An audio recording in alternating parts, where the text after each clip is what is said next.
আসসালামু আলাইকুম রহমতুল্লাহ বরকাত। নেতৃত্ব এবং ক্ষমতা কখনো চিরস্থায়ী হয় না, এবং এগুলো হচ্ছে লাঞ্ছনা ও অনুশোচনার কারণ। আল্লাহ সুবহানাহু ওয়া তাআলা কুরআনুল কারিমে সূরা আলে ইমরান ৩ নম্বর সূরার ২৬ নম্বর আয়াতে বলেন, আল্লাহুম্মা মালিকাল মুলকি তুতিল মুলকা মান তাশাউ। হে আল্লাহ, আপনি সকল সার্বভৌম ক্ষমতার মালিক।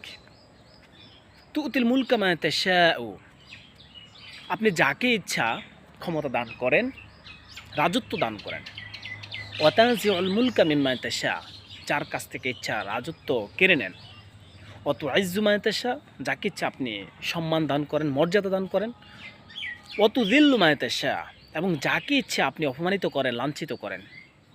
বিয়াদিকাল খয়র, সকল কল্যাণ হচ্ছে আপনার হাতে। ইন্নাকা আলা কুল্লি শাইইন কদির, আর নিশ্চয়ই ইন্নাকা আলা কুল্লি শাইইন কদির, নিশ্চয়ই সকল কিছুর উপর কেবলমাত্র আপনি ক্ষমতাধর।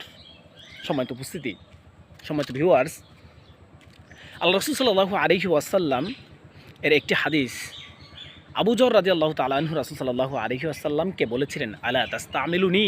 এটা হচ্ছে সহিহ মুসলিমের 4568 নম্বর হাদিস। এটা ইসলামিক ফাউন্ডেশনে পাওয়া যাবে, মুসলিম শরীফের।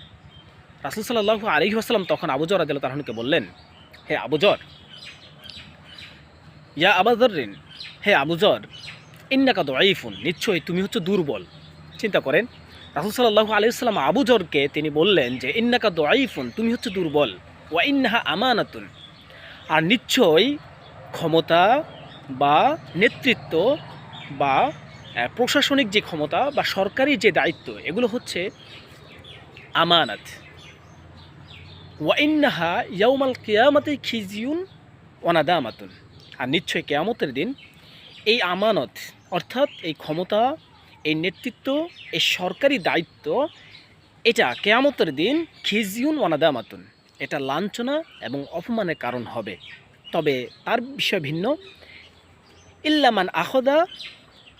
ইল্লামান আখদাহা বিহাক্কিহা, যে ব্যক্তি ওই ক্ষমতা বা ওই দায়িত্বের হকগুলো যথাযথভাবে ওয়াদ্দা আলাইহি ফিহা, যথাযথভাবে গ্রহণ করলো ওই হকগুলো, এবং সেটা তার দায়িত্ব, সেটা তার হক, এই হকগুলো জেনে বুঝে এবং সেগুলোকে যথাযথভাবে পালন করলো, আদায় করলো, এই ব্যক্তির বিষয়টা ভিন্ন।